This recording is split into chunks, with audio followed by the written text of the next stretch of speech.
بسم الله الرحمن الرحيم وبه نستعين وصلى الله على نبيه الأمين الكريم أما بعد. عن زيد بن خالد الجهني رضي الله تعالى عنه قال قال رسول الله صلى الله عليه وسلم من فطر صائما مثل أجره غير أنه لا ينقص من أجر الصائم شيئا. رواہ الترمذی فی ابواب الصیام.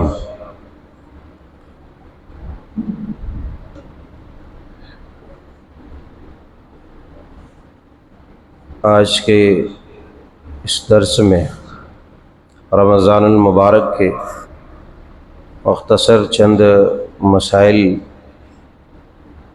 آپ کے گوش گزار کرنے کی کوشش کر رہا ہوں.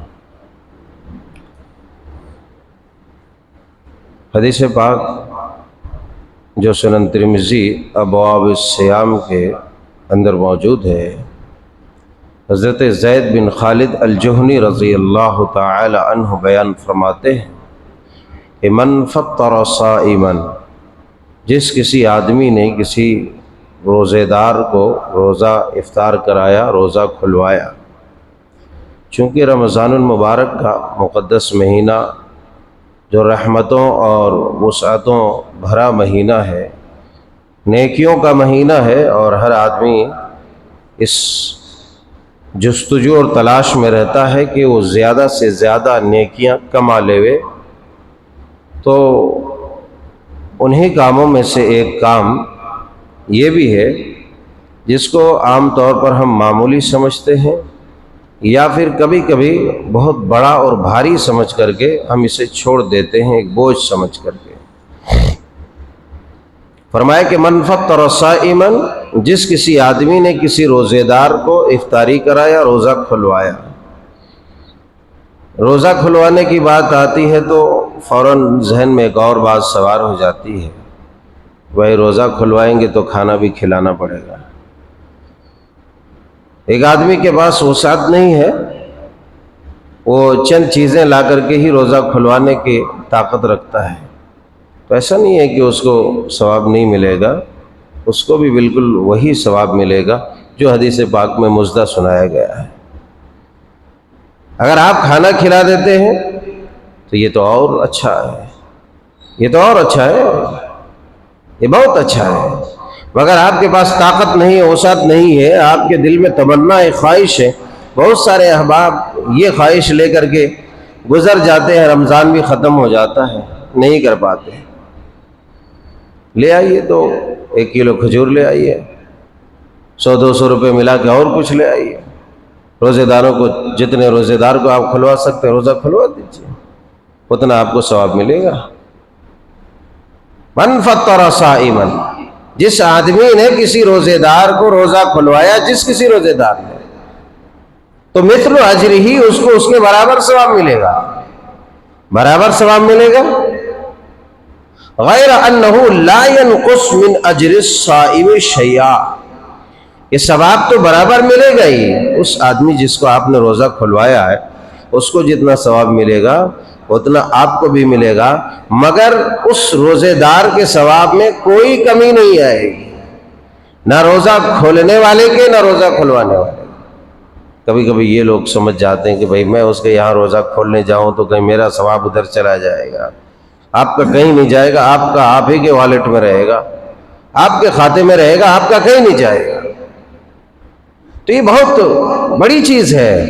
ایک آدمی روزہ کھلوا کے وہ ڈبل روزوں کا ثواب لے لے، یہ کتنی بڑی بات ہے. محنت آدمی ایک روزے کی کرے اور چند کوڑیاں خرچ کر کے اگر وہ ڈبل روزوں کا ثواب لے لے. مثال کے طور پر کسی نے 10 دن جو ہے افطاری کرایا، کسی 10 آدمی کو، تو خود بھی 10 روزہ رکھا اور 10 آدمی کو جو افطاری کرایا، اس تمام 10 لوگوں کے برابر اس کو ثواب مل رہا ہے. کتنا بڑا آفر ہے، بہت بڑا آفر ہے. ہمیں کوشش کرنی چاہیے، غریب ہے، امیر ہے، متوسط درجے کا ہے، کوئی بھی ہے، ہر کوئی کبھی نہ کبھی کچھ نہ کچھ کوشش کرے اور یہ سب ثواب اور نیکیوں کا موقع ہے، ضائع نہیں ہونے دینا چاہیے۔ بعض دفعہ کیا ہوتا ہے، بعض دفعہ ایسا ہوتا ہے کہ لوگ آخری عشرے کے انتظار میں رہتے کہ بھئی ہم آخری عشرے میں روزہ کھلوائیں گے. دیکھیے آپ پہلے روزے کو کھلوائیں گے، آخری روزے کو کھلوائیں گے. حدیث پاک میں جو مزدہ سنایا گیا آپ کو وہ ثواب ملے گا. مگر ہوتا کیا ہے لاسٹ میں آدمی آ کر کے جو ہے سبقت لے جانے کی کوشش کرتا ہے کہ نہیں میں کھلاؤں گا، نہیں میں کھلاؤں گا. پھر ایسا ہوتا ہے کہ کسی دن ڈبل ہو جاتا ہے کسی کا.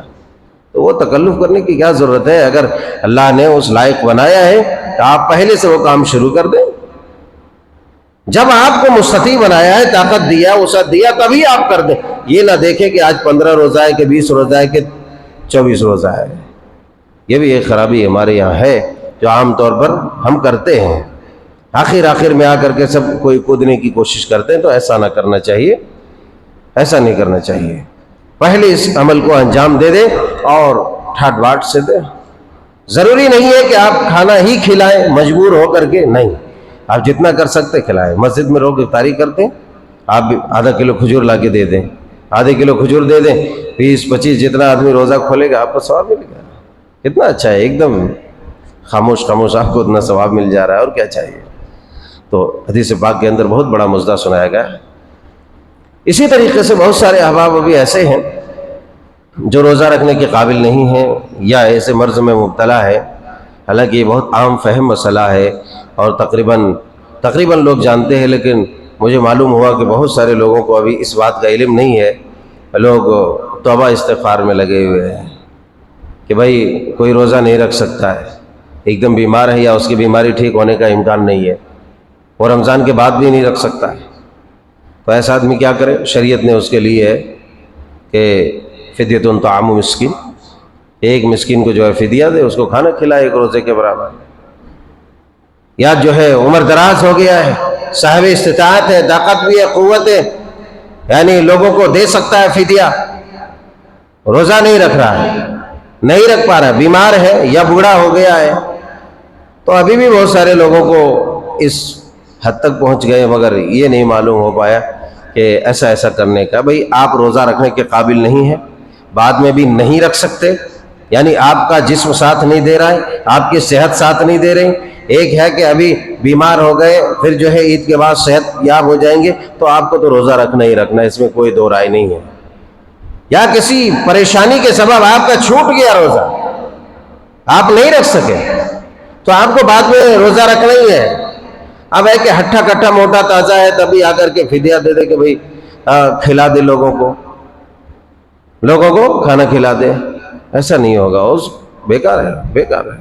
طاقت اور وسعت رہنے کے بعد روزہ رکھنے کے قابل ہے، وہ ڈیوٹی کرتا ہے اور ڈیوٹی کی وجہ سے روزہ چھوڑتا ہے، تو اس کی بدبختی ہے، وہ بدبخت انسان ہے. اللہ کی مار ہوئی ہے اس کے اوپر، اسی لیے روزہ نہیں رکھ پا رہا ہے. اللہ کی مار ہوئی ہے کہ صحت مند ہے، خالی ڈیوٹی کی وجہ سے روزہ چھوڑ رہا ہے، ایگزام کی وجہ سے روزہ چھوڑ رہا ہے، مارکیٹ میں رہ رہا ہے اس کی وجہ سے روزہ چھوڑ رہا ہے. ارے مارکیٹ میں کوئی تم آج نہیں رہ رہے ہو، ڈیوٹی کوئی تم آج نہیں کر رہے ہو. صحابہ اکرام وہ جو ہے 50 ڈگری سیلسیس دھوپ میں جو ہے رہتے تھے اور مٹی کھودتے تھے، پتھر اور جنگلوں سے لکڑیاں کاٹ کے لاتے تھے. صحابہ اکرام وہ بھی ہماری طرح، ان کی جو ہے پوشاک بھی نہیں، ان کا کھان پان بھی نہیں، اس کے باوجود بھی یہ کوئی نئی چیز نہیں ہے. لہٰذا اس طریقے سے روزے وغیرہ نہیں چھوڑنا چاہیے. اگر چھوڑتا ہے تو یہ اس کی محرومی ہے، بہت سارے لوگ ایسے ہیں کہ الٹا سیدھا ہو کے جو ہے الٹی کر بیٹھتے ہیں یا الٹی ہو جاتی ہے. ایک ہے کہ خود سے الٹی کرنا، آدمی یہاں تک کھا لے اور دبا کے انگلی ڈال کے الٹی کرے تو یقیناً اس کا روزہ نہیں ہوگا، اس غریب کا روزہ نہیں ہوگا. مگر یہ ہے کہ اچانک الٹی ہو گئی، اس کا روزہ نہیں ٹوٹے گا. یہ ہے کہ ناک سے کان سے خون نکل گیا. ابھی اس حد تک لوگ جو ہے جہالت کے شکار ہیں کہ یہاں سوچنے لگے کہ بھائی بال کٹانے سے بھی روزہ چلا جاتا ہے. کئی لوگوں نے سوال کیا، مول صاحب بال کٹا سکتے نہیں کٹا سکتے؟ اللہ والو، اس کا کیا روزے سے تعلق ہے؟ بال کٹاؤ بڑھ گیا ہے تو صاف کراؤ، جس کو صاف کرنے کی ضرورت ہے کٹا دو، پورا گنڈو کرا دو، کیا مطلب ہے؟ اس سے روزے کا کوئی تعلق نہیں ہے. کہنے کا مطلب یہ ہے کہ چونکہ ہم جو دین سے دور ہوتے چلے جا رہے ہیں. اس کا یہ سبب ہے کہ بھائی آج ہم کو یہ نہیں معلوم ہو رہا ہے کہ مونچھ کٹائیں گے تو روزہ چلا جائے گا کیا. کان کھجلا دیا تو سوچ رہا ہے کہ روزہ ٹوٹ گیا. کان میں دوائی بھی ڈال دیے تو بھی روزہ نہیں ٹوٹے گا. آنکھ میں بھی ڈال دیے تو بھی روزہ نہیں ٹوٹے گا.